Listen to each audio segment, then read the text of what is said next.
around bodybuilding is that the stage will always be there. If you are choosing between the stage and absolute detriment to your health, then understand the stage is not going anywhere and it's better to pull out, reassess, get healthy again and try again later. Going into an early grave for a plastic trophy and 5 minutes of validation tells me you probably aren't really understanding what being an athlete is all about.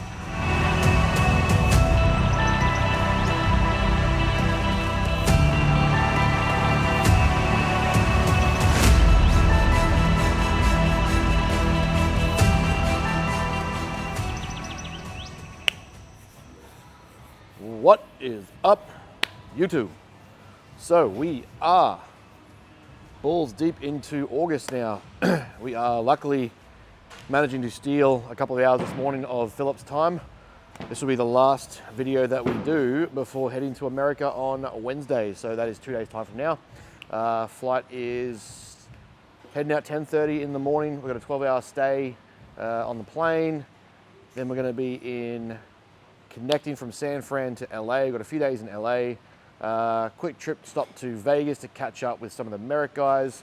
And then we're going to be heading to Washington, DC for about 2 weeks. So we've got the conference there, we've got podcasting to do, content to create, business to run through, a whole list of things that we're going to be doing while we're over there, which is fantastic. So last year we went for 14 days, including travel. This time we'll be heading over for 3 weeks plus travel. So nice little increase in stay. But yeah, so that's got everything that we are focusing on now at the moment. So a little bit of work still to do before we head off. We've got a presentation to run tomorrow as well. Doing a bit of a health and life seminar to run tomorrow for a charity that we'll be doing on all things goals, stress and resilience, which should be exciting. We have unfortunately had to pull our girl Chloe out of prep. She unfortunately came down with a really concerning bout of sickness. We still aren't able to be sure of exactly what it is yet. So for her safety and health and my ethical values as a coach, we came to the conclusion that it just was not worth what was required to get her on stage and where that would implicate her health factors. So we've pulled her out, started a reverse process, going to graduate her calories back up, get some blood work done soon, get her healthy, get rid of this virus or infection, whatever she's got, and we'll address the goals and the plans moving forward from there once we kind of get back. So we've got some things in play at the moment for her to take care of her. When we get back from America, we'll sit down and go through things properly. Looks like from the chats we've had, we'll be moving from season 24 to 26. Corey and Ange are well and truly on track, which is awesome. By the time we get back from America, Corey will be entering peak week. So there'll be some massive excitement there for him to finally bring his physique in and see what it looks like. And the rest of our clients are just kicking ass and cruising along. So everything's happening. We're getting ready to go to America.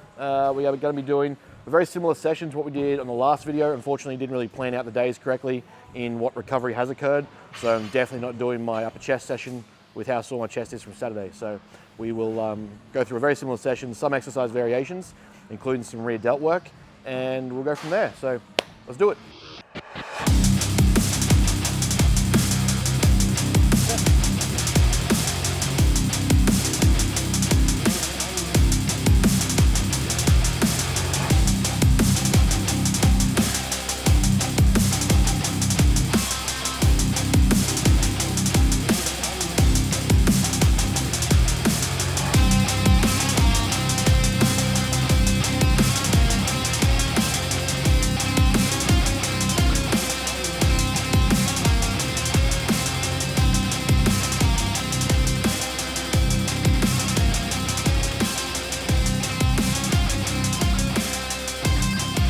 So, a little bit of a hamstring update.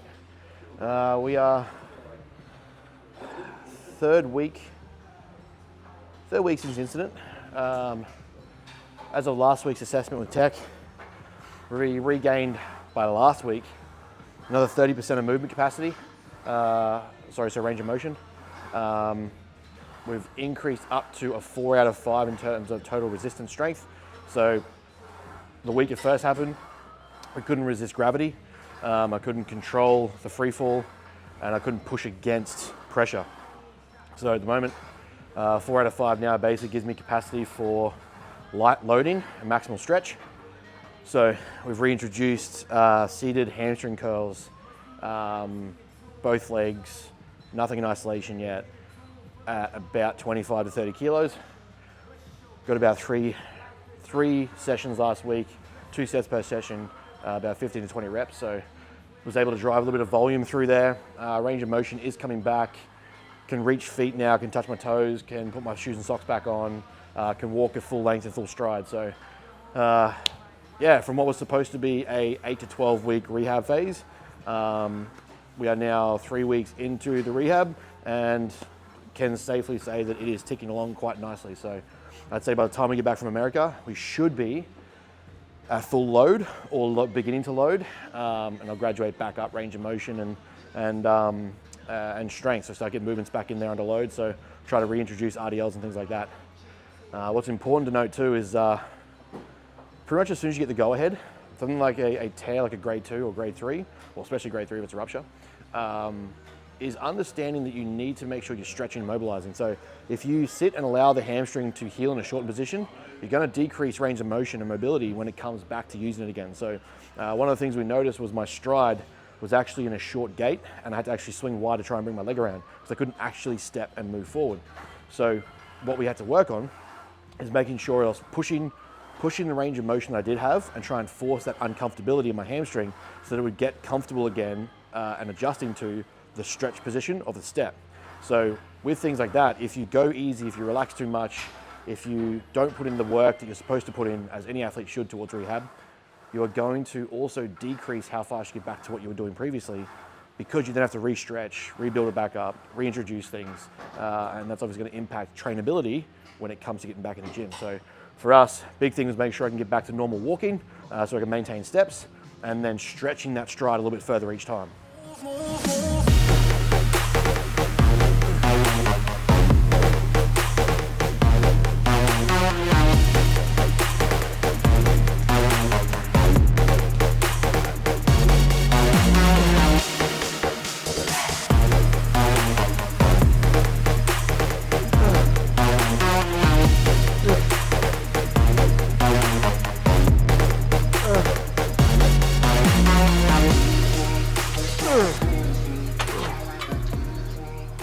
How do you approach skill acquisition with new clients? So we did a post recently, by the time this comes out, a little while ago. We did a post discussing what we call scaffolding, and there's a very specific reason why scaffolding is the terminology we use, but basically what we're looking at, and this is very dependent on where each client is when they come to us, where they start from, what their baseline levels are, what their baseline knowledge is, etc., what skills they do or don't have. This could be anything from psychological skills, trainability skills, nutritional literacy, etc. So anything really. It's important to understand you know where they are when they start with you, or have a baseline understanding of where they're beginning. This gives you a bit of a history, gives you a profile of them, and allows you to understand where to start implementing strategies and tools that they can comprehend. There's nothing worse as a coach than overcomplicating, teaching things they're not ready for, putting it outside their zone of comfortability. So when we look at, say, like the Goldilocks zone, you have what's too easy, you have what's too hard and they won't comprehend and be able to implement or learn from, and then we look at the Goldilocks zone. How do we make something just difficult enough where they have to learn it and push themselves to understand it, but not so hard that they aren't motivated because it's defeating, but also it's not so easy they have no care or interest to do it. So when it comes to skill acquisition, we're looking at repetition, we're looking at driving in the neural component of it, make sure the body's actually able to do it, but we're also looking at making sure that the skill is relatively achievable based on the level of the athlete or client that we get. So I'm not going to go teaching the advances of, say, macro tracking, putting your meal plans together, understanding fiber and micronutrients when someone's never really understood 3 serves of broccoli before, or 3 serves of vegetables. So having those understandings allows you to teach the client from where they are, and then you build on those skills over time. And why we call it scaffolding is you build a base layer of ability and then you add to it, basically increasing the skill component, the difficulty over time, but they have a fallback point or baseline of knowledge that we've now increased, which would be an increase in skill acquisition.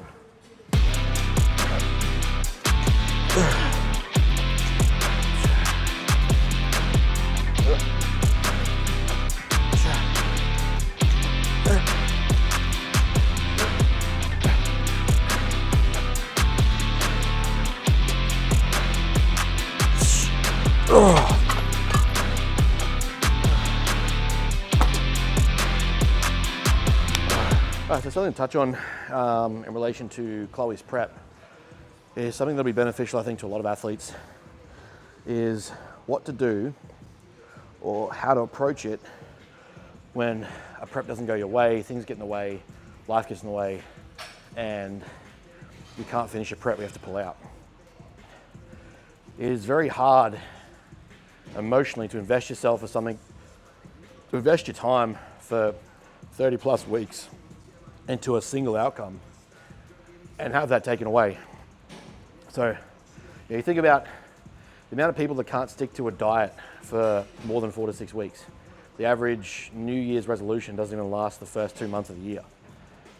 So for someone to be able to commit themselves for 30 plus weeks with a single focus to specific deadlines and then have at the back end illness, injury, sickness, life interruptions, jobs, careers, whatever it might be, family sickness, things that get in the way that you have no control over, can be very disheartening, very, very emotionally breaking. That's why you see a lot of athletes, get quite emotional about the topic or subject. I myself, I know during the Big C, when that was going on, I had to pull out of 2 different preps. A little bit different. That was definitely something that the world had no control over. It's important to understand one of my favorite phrases. Tells me you probably aren't really understanding what being an athlete is all about. Yes, there's a degree where pushing to the extreme is important and you're going to have to do it, but knowing when everything is saying stop and you continue is willful ignorance as opposed to athletic endurance. And that's something that people need to really comprehend, is that if you're genuinely living the bodybuilding lifestyle and you're living this idea of physique development, then nothing really changes except the time frame that you get on stage. And if you can focus on that, reassess the goals and establish what it is you're trying to achieve, which should be a great physique in a healthy manner as possible, in a very competitive position, and also enjoying the process, then a little bit of extra time to get on stage ends up being worth it. I know from my last pull-out show to my 2022 season, I ended up winning my division and making call-outs for open bodybuilding. I had never done that before, so what was the silver lining is that I ended up being able to win and place well in my shows because I took that extra time and accepted what was, instead of being upset about it, instead of letting it ruin my day, instead of ruining my life. I just got back to work and did our thing. So when it comes to being an athlete for bodybuilding, if the goal shifts or the deadline shifts, the behaviors, the routines, the systems, the habits shouldn't really shift much with it. They should just continue as they are. And with that, you then just focus on what you have control over. You didn't have control over the reason why you pulled out. You didn't have control over whether you got sick or, COVID happened or deadlines changed or life got in the way, whatever it is. So there's no point beating yourself up about it. Instead, focus on what you can control. Your systems, your routines, your health habits, your lifestyle factors, your stress mitigation, all those things are going to contribute to a better physique on stage. And then you just play that out. Whatever the time frame has changed to be, you just include that in the plan and you adjust accordingly and keep pushing towards the outcome. Physique development is a road. It is a road to manifesting and building the physical representation of the mental image that you have produced. So the deadline is really arbitrary, and the time you get on stage isn't going to matter when you get on stage eventually, and it's probably a better look.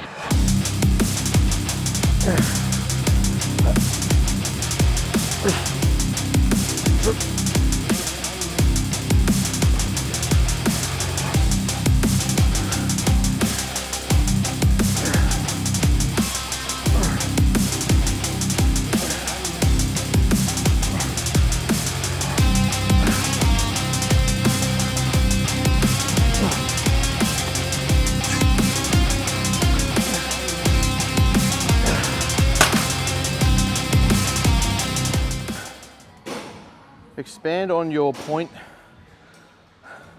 expand on your story last night about young athletes versus those who don't compete when they're kids.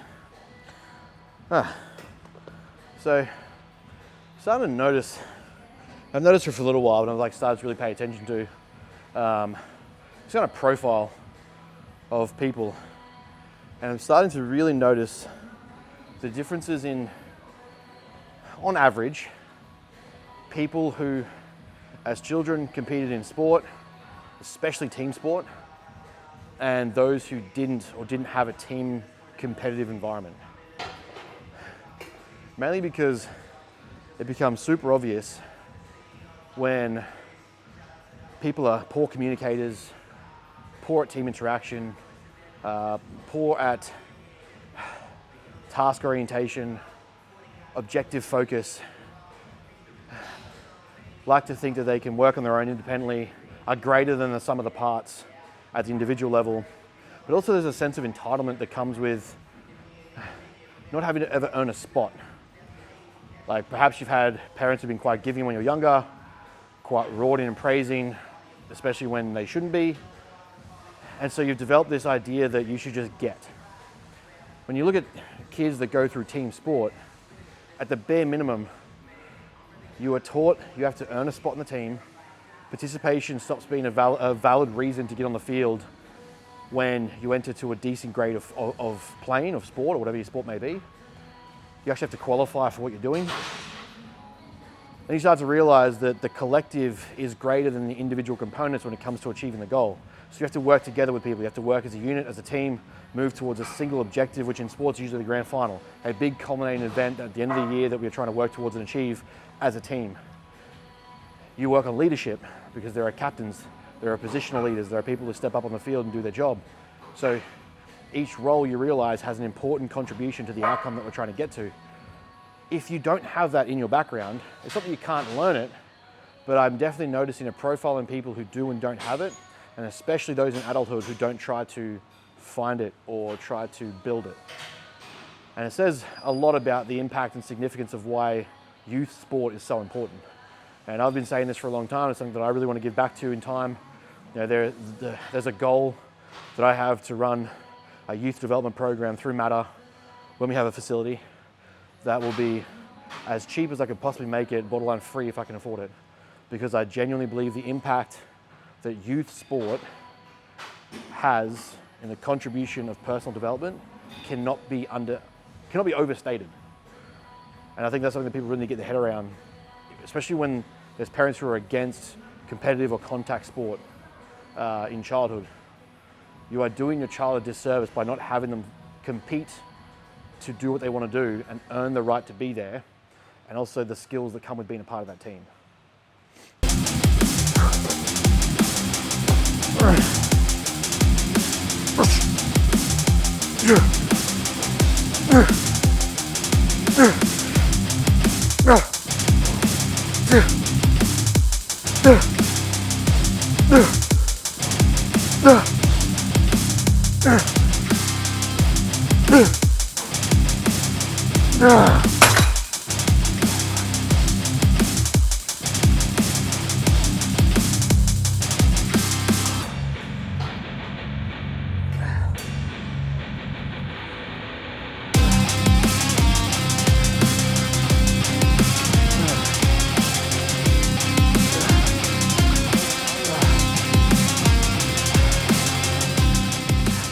Okay, so besides the hamstring, a little bit of an off-season update. We've reached heaviest so far under SCAF, 108.7. Hasn't been the best time on my usual schedule. With so much coming up before we're going away, I've been getting meals in when I can, nowhere near as structured as what it used to be, as what it usually is, my usual standard. Like still getting food in, but just way more in larger bulks as opposed to spacing out my meals as I usually would. So something to definitely improve as we get back, as calories go up. The idea is we are holding, tidying up around October, November, just because that is a very busy time for us anyway. So if we can be at our peak weight by then, a nice hold phase there to probably start prep mid-November, which takes us through Christmas. And then the rest of the timeline seems to be matching quite well. So a few areas I still want to work on, add some rear delts, increase my arm size, but from what we're looking at, should be a pretty decent amount of growth that's occurred between 2 times on stage. Ideally, I was depleted.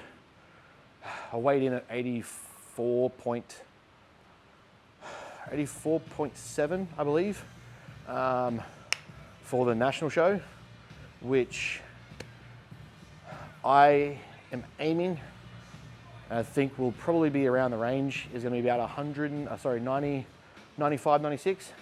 So we should be seeing about 10 kilos of depleted weight on stage.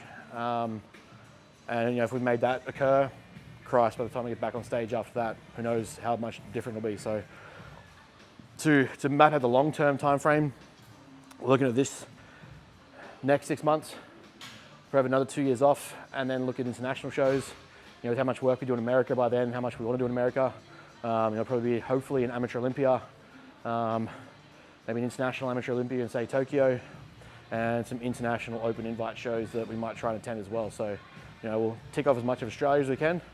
And then I just want to allow bodybuilding to kind of take us around the place and experience international competition, international travel, and see how we go. So plan is to be at my height, at least the top end of under 103s. So around that 100 kilo mark over the next few years, but by season 8 next year, I think that 95 to 97 range is probably where we're gonna fall. So we'll see how that goes and get nice and lean and yeah, go from there.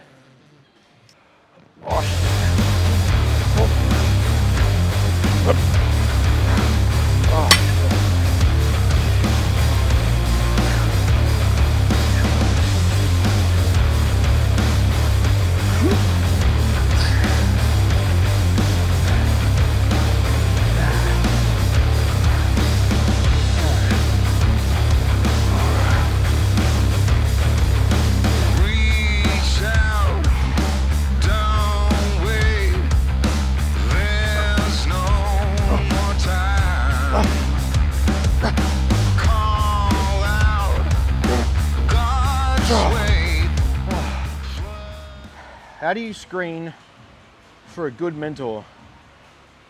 This is an important question. Whether you're an athlete, business owner, whether you're a student, whatever it is that you do, if you're just someone who's trying to grow,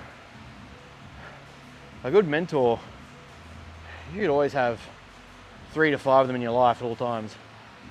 The screening for a good mentor, the first thing to really ask, this is especially in the era of online Instagram lifestyle gurus and business mentor gurus, is does the person you're about to pay actually have experience doing the thing that you are looking to do? Because if they don't, what are you possibly hoping to learn from them? There's textbook application. I mean, we even have subjects of applied psychology, or applied sports psychology. But at the same time, how much of that textbook has that person actually applied to understand whether it works in all instances, just some, in certain circumstances? Is there different tools that are better in certain areas? All those things. That the idea of a mentor is just like a coach. You're trying to shortchange the distance from A to B so that you can learn faster and implement the speed. The difference in time it took from them to get there for you to get there should be almost halved, because you are implementing at a much greater speed what took them a decade to learn, you might learn in 12 months.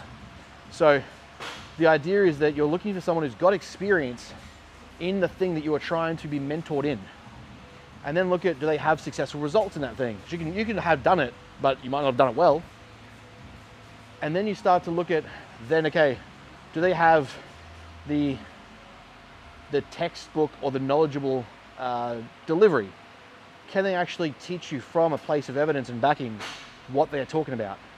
Like, one of my favorite things from teaching both in the trenches and from a textbook is that I can explain why something's happening and why we're doing something with an athlete, explain why it's working and why it's not, make the change, but then also tell you where that lines up with the literature.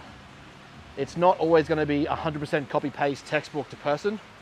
It's not always going to be textbook from business diploma to running or executing decisions in your business, but at least being able to have a baseline of knowledge from the textbook, from the data, is also very helpful. So there's some very important questions to ask.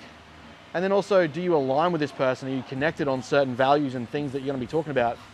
Your business practices, your athlete practices, your goals. If the person you're trying to be mentored by is trying to talk you out of them or tell you about balance or tell you this is how they would balance themselves, you're going to end up being either resentful, you're not going to listen well, you're going to hold back in how you apply yourself. So you have to make sure you align with the person you're trying to learn from as well. Not in all aspects, but significantly enough that you're actually going to pay attention and take in what they're saying. Because if any Joe Schmo goes to tell you to do something and you don't believe in them, you're not going to take in what they're saying. You're going to be wasting time and wasting your money. So just having a mentor for mentor's sake isn't the answer. Ah, shit.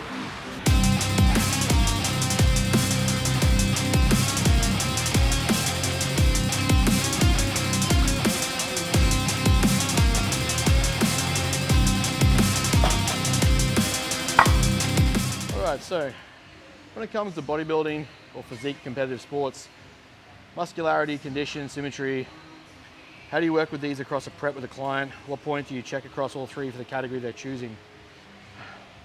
Well, ideally, depending on, for some guys, it's super obvious straight off the bat who you get, right? When you're developing a young athlete who probably has no experience or might be a first timer, they might not have the natural genetic gifts where it's super obvious, they have the right distributions. So what you're gonna do is basically, again, and this is why it's important not to rush someone through a prep, look at how they tidy up first. Look at where they're responsive. Run them through a few phases of programming so you can get an understanding of how their body responds to stimulus and to conditioning. Then you want to look at, as you get closer to the show, as you're moving through your preps, you want to have an idea of what categories they're interested in so that worst case scenario, you are tailoring the training and the programming to that outcome. What you might find is across the way that you may change that programming because they're responding a certain way. Their legs just simply aren't going to grow at the same rate. The shoulders are quite wide, their waist is narrow, and they're quite lean. You're probably going to look at a men's fitness or a men's physique. At the same time, though, if you start to see they're quite responsive to the lower body stimulus as well, they've got a quite nice X taper, their frame starts to shape up and fill out.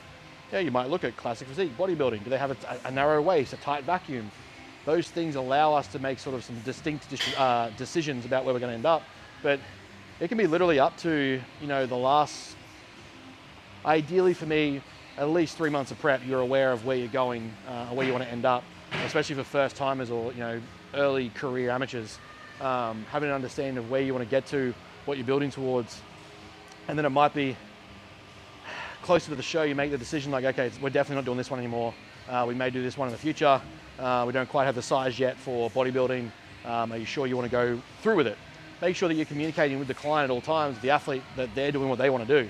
I've had some clients where men's physique, for example, was actually in their scope. It was inside the category, the criteria they would fit well, but they had no interest in doing it. They didn't want to learn the posing. They weren't interested in that category.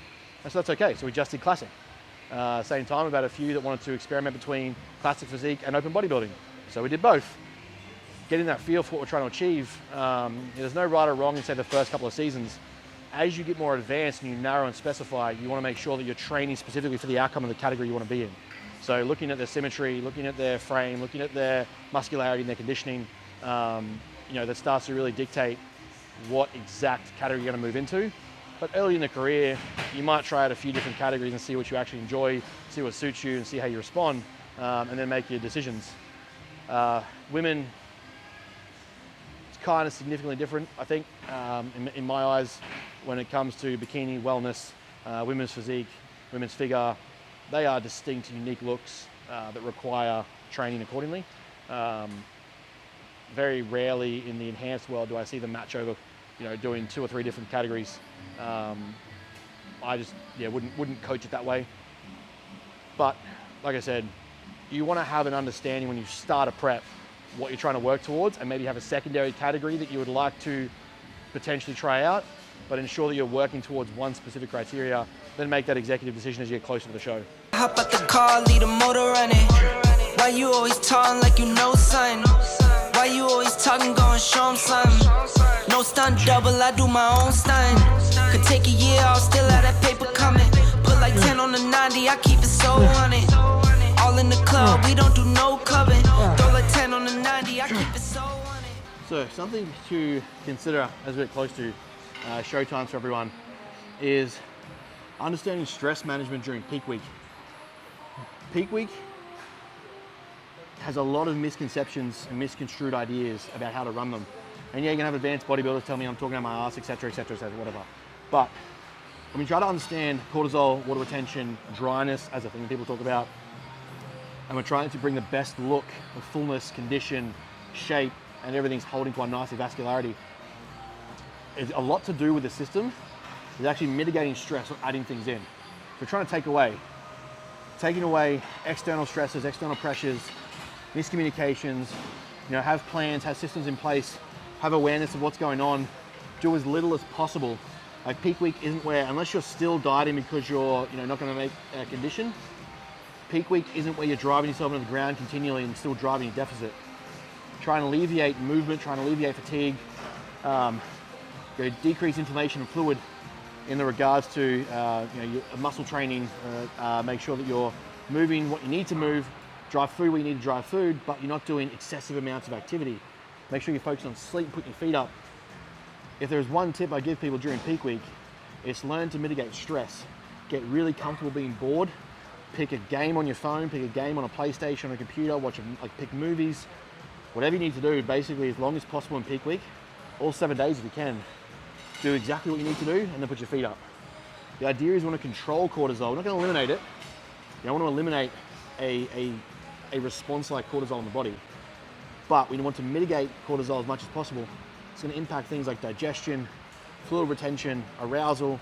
There's going to be correlations. If cortisol is there, they're going to have adrenaline. So your likelihood is that they're going to be spiked. Anxiety will be quite high. Sleep disruption will occur. We want to do the opposite of that. So find ways in which you can relax yourself, whether it's salt baths, saunas, massages, feet up, small walks, tanning in the pool, swimming, whatever it might be. Little activity, de-stress, and allow the body to relax so that when you do put the carbs in, they're able to do their job and pop effectively. That's probably one of my biggest tips for everyone coming into peak week over the next few weeks or next month. It's got real, say how you feel.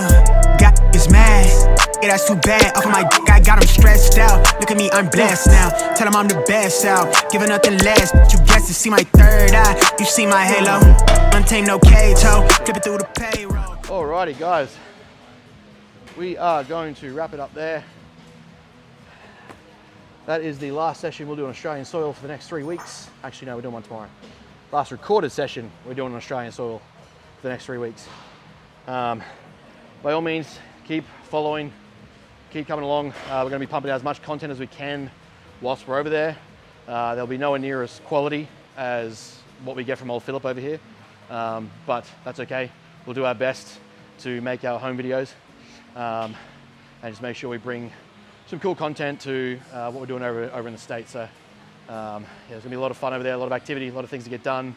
Spend some time with a lot of people, try and absorb as much knowledge and info and wisdom as I can. I only get to see these guys 2 weeks of a year, while the rest of the Americans in our group obviously get to spend the whole year together. So trying to absorb as much knowledge as we can and share that with you guys as it happens. And just a reminder as well, if you are looking at competing in the 2025 seasons, 2026 seasons, now is the time to book in. Athlete spots are open. We are planning out for season B next year. We are planning out for season A 26. So, the clients that are getting the best results for me, Corey's about to go on stage. He's been with me now for nearly 2 years. So these results, these outcomes do not happen overnight. I do not believe in prepping someone purely for prep and then see you later. You are a part of our team, you're a part of our system. I want to work with you long term and get the best result we can. So make sure that you do reach out, book in your free consult, and let's get to work planning that out now and get executing. We will see you soon.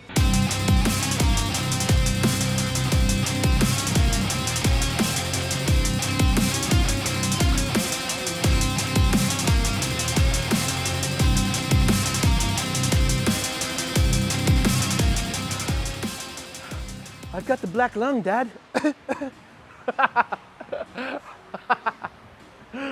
Oh, shit.